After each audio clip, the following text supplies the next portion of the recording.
যখন কোনো কিছুর প্রয়োজন হতো নবীজির কলিজার টুকরা মেয়ে ফাতেমাতুজ জোহরা রাদিয়াল্লাহু তাআলা আনহা গভীর রজনীতে এই দোয়াটি পড়তেন, আল্লাহ তাআলা সাহায্য পাঠাতেন। আর এই দোয়াটি যার কাছে শিখেছেন এবং যিনি শিক্ষা দিয়েছেন তিনি হচ্ছেন আল্লাহর পেয়ারা হাবিব আমাদের রসুল মুহাম্মদ রাসূলুল্লাহ সাল্লাল্লাহু আলাইহি ওয়াসাল্লাম। এই দোয়াটি পড়লে আল্লাহর পক্ষ থেকে গাইবি সাহায্য আসবে। প্রিয়দিনী ভাই ও বোন, এই দোয়াটি নবীজি শিখালেন, তার সাথে একটি ঘটনা সম্পৃক্ত আছে। ঘটনা এবং দোয়াটি ভালো করে শুনলে আপনারা তারপর আল্লাহর কাছে হাত তুলে যা চাইবেন দোয়াটি পড়ে, দিনে হোক, রাতে, সকালে, বিকেলে, গভীর রজনীতে, যে কোনো সময় আল্লাহর কাছে চাইবেন, আল্লাহ তাআলা আপনাদেরকে তাই দিবে। প্রিয়দিনী ভাই ও বোন, আল্লাহ রাব্বুল আলামিন নবীজিকে মহব্বত করেন, সব থেকে বেশি ভালোবাসেন। নবীজি আল্লাহর কাছে যা চাইতেন আল্লাহ তাআলা তাই দিতেন। জিবরাইল আসলেন, আয়েশা বললেন, ইয়া রাসূলুল্লাহ, আল্লাহ রাব্বুল আলামিন বলছেন আপনি যদি চান তাহলে উহুদ পাহাড়টা স্বর্ণের পাহাড় করে দিবে। নবীজি বললেন, ভাই জিবরাইল, না না, আমার স্বর্ণের দরকার নাই, আমার আল্লাহর কাছে একটাই চাওয়া, আমার গুনাহগার উম্মতদেরকে যেন ক্ষমা করে দেয়। সুবহানাল্লাহি ওয়া বিহামদিহি। আল্লাহর হাবিব যখন তিনি তাহাজ্জুদের নামাজে দাঁড়িয়ে যেতেন, পা গুলা ফুলে যেত এবং চেহারা মোবারক লাল হয়ে যেত। নবীজি সিজদার মধ্যে পড়ে থাকতেন আর বলতেন, ইয়া হাবলি উম্মতি, ইয়া হাবলি উম্মতি, আল্লাহ আমার উম্মতদেরকে বাঁচাও, আল্লাহ আমার উম্মতদেরকে গুনাহ মাফ করে দাও, আমার উম্মতকে জাহান্নাম থেকে বাঁচাও, আমার উম্মতকে জান্নাতে পৌঁছে দাও। সুবহানাল্লাহি ওয়া বিহামদিহি। প্রিয় দিনী ভাই ও বোন, যে ঘটনা এবং ঘটনাটি সংক্ষেপে বলছি। নবীজির কলিজার টুকরা মেয়ে ফাতেমাতুজ জোহরা রাদিয়াল্লাহু তাআলা আনহা, তিনি ঘরের মধ্যে কোনো খাবার নাই, চাল নাই, ডাল নাই, জব নাই, আটা নাই, শুধুমাত্র পানি ব্যতীত ঘরের মধ্যে কোনো খাবার নাই। হযরত ইমাম হাসান, ইমাম হুসাইন রাদিয়াল্লাহু তাআলা আনহু, নবীজির নাতি ইমাম হাসান হুসাইন কান্নাকাটি করতেছে খাবারের জন্যে। হযরত আলী রাদিয়াল্লাহু তাআলা আনহু নিজেও ক্ষুধার্ত, এমন করে ক্ষুধার যন্ত্রণায় সবাই ভুগতেছে। হযরত আলী ওযু করলেন, জোহরের নামাজ পড়তে যাবেন। ওই দিক দিয়ে মসজিদে নববীর মধ্যে হযরত বেলাল রাদিয়াল্লাহু তাআলা আনহু আযান দিলেন। মসজিদে রওনা হয়ে গেলেন হযরত আলী। যাওয়ার পরে দেখতেছেন মসজিদের নববীর পাশে 6টা ছাগল বেঁধে রেখেছে।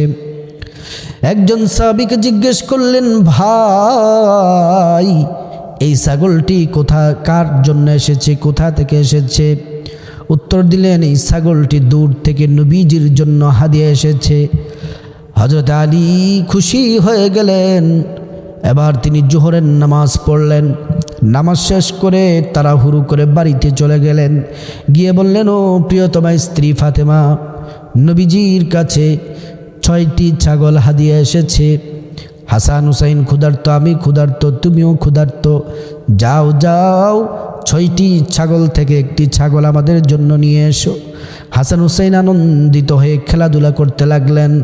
আর ওই দিক দিয়ে হযরত আলী রাদিয়াল্লাহু তাআলা আনহু ছুরি ধারাচ্ছেন। আর নবীজির মেয়ে ফাতিমা রাদিয়াল্লাহু তাআলা আনহা, তিনি কদম কদম চলে চলে বাড়ির দিকে যাচ্ছেন জোহরের পরে। আল্লাহর নবী সাল্লাল্লাহু আলাইহি ওয়াসাল্লাম হুজরা মুবারকে হযরত আয়েশা সিদ্দিকা রাদিয়াল্লাহু আনহা তিনি শুয়ে আছেন। ঘরের দরজা গিয়ে ফাতিমা রাদিয়াল্লাহু তাআলা আনহা নক করলেন। এবার আয়েশা ডাক দিয়ে বললেন, ইয়া রাসূলুল্লাহ, এই সময় তো কোনো সাহাবী আপনাকে ডাকতে আসে না। নবীজি লাফ দিয়ে উঠলেন, উঠে বসে গেলেন। বললেন, ও আয়েশা, এটা কোনো সাহাবী আসে নাই, আমার কলিজার টুকরাটা এসেছে, আবার মেয়ে এসেছে, যাও যাও তাড়াতাড়ি করে দরজাটা খুলে দাও। দরজা খুলে দিলেন। ফাতিমা রাদিয়াল্লাহু তাআলা আনহা রাসূলুল্লাহকে সালাম দিলেন। নবীজি ডেকে বললেন, ফাতিমা, এমন সময় তুমি এসেছো, নিশ্চয়ই কোনো কিছুর প্রয়োজন আছে। বলো রে মা, বলো তুমি কেন এসেছো? বলতেছে, ইয়া রাসূলুল্লাহ, আমি ক্ষুধার্ত, আপনার কলিজার টুকরা দুইটা নাতি হাসান হুসাইন ক্ষুধার্ত, আপনার জামাই ক্ষুধার্ত। নবীজি শুনতে পাইলাম, জানতে পারলাম আপনার কাছে নাকি 6টি ছাগল এসেছে, এর মধ্য থেকে একটি ছাগল আমাদেরকে দিয়ে দেন। নবীজি বললেন, ঠিক আছে তুমি ছাগল নিও, কিন্তু আমার একটু কথা আছে।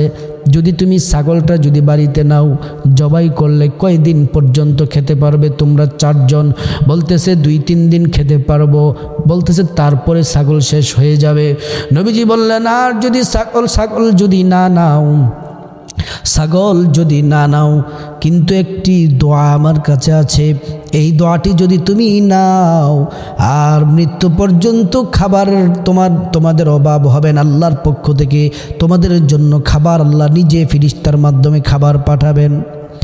ফাতিমা রাদিয়াল্লাহু তাআলা আনহা চিন্তা করলেন, হায় হায়, ছাগল যদি নেই, 2 দিন 3 দিন খাবারের পরে ছাগল শেষ, কিন্তু দোয়াটা যদি নেই, দুনিয়াতে আল্লাহ রাব্বুল আলামিন খাবার দিবেন এবং পরকালে মহা পুরস্কার আল্লাহর পক্ষ থেকে পাবো।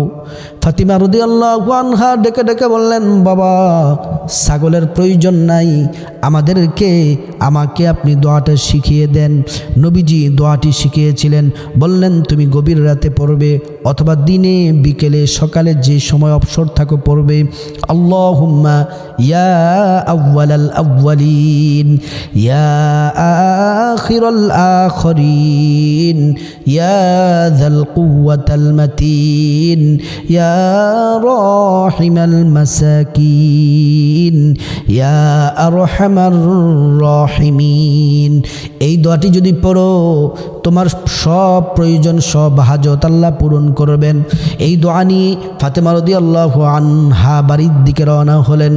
হযরত আলী ছুরি নিয়ে দাঁড়িয়ে আছেন, আর হাসান হুসাইন দাঁড়িয়ে আছেন সবাই আনন্দে, কিন্তু দেখতেছে ছাগল দেখা যাচ্ছে না, খালি হাতে ফাতিমা রাদিয়াল্লাহু আনহা আসতেছে। মন খারাপ হয়ে গেল হাসান হুসাইন এবং আলীর। এবার ডেকে ডেকে বললেন, ও হাসান হুসাইন, আমার প্রিয়তমা স্বামী, ঘরে আসুন। ঘরের মধ্যে বসার পরে বললেন, নবীজি ছাগল দিতে চাইছেন, আর বললেন তুমি কি ছাগল নিবে নাকি দোয়া নিবে? ছাগল নিলে 2 দিন 3 দিন খাওয়ার পরে ছাগল শেষ হয়ে যাবে, আর যদি দোয়াটা নাও, তোমার যখন যা কিছু প্রয়োজন হবে আল্লাহ ফেরেশতা দিয়ে পাঠিয়ে দিবেন। তারা তো খাবার দাবারের জন্য এত পাগল না, জামা কাপড়ের জন্য এত পাগল না, ক্ষমতার জন্য পাগল না, তারা সবাই তো আল্লাহকে রাজি খুশি করার জন্য পাগল। সবাই খুশি হয়ে গেলেন। সবচেয়ে আশ্চর্যকর হলো, কিছুক্ষণ পরেই এই দোয়া সবাই যখন পড়লেন, আল্লাহ রাব্বুল আলামিন মানুষের সূরতে ফেরেশতা পাঠায়া আল্লাহ তাআলা খাবার পাঠায়া দিলেন। সুবহানাল্লাহি ওয়া বিহামদি। এজন্য প্রিয় দিনী ভাই ও বোন, আপনারাও যদি এই দোয়াটি, যেই দোয়াটির কথা বললাম, এই দোয়াটি যদি আপনারা ইয়া আল্লাহুম্মা ইয়া আউয়ালাল আউয়ালিন, ইয়া আখিরাল আখিরিন, ইয়া যাল কুওয়াতাল মাতিন, ইয়া রাহিমাল মাসাকিন, ইয়া আরহামার রাহিমিন, এই দোয়াটি সকালে, বিকেলে, গভীর রাতে যখনই পড়বেন, মনোযোগ দিয়ে আল্লাহর উপর পূর্ণ তাওয়াক্কুল রেখে, আল্লাহ তাআলা আপনাদের চাওয়া পাওয়াগুলা আল্লাহ রাব্বুল আলামিন পূরণ করবেন। আল্লাহ তাআলা এই দোয়ার মাধ্যমে সকলের হাজত আল্লাহ তাআলা পূরণ করে দিক।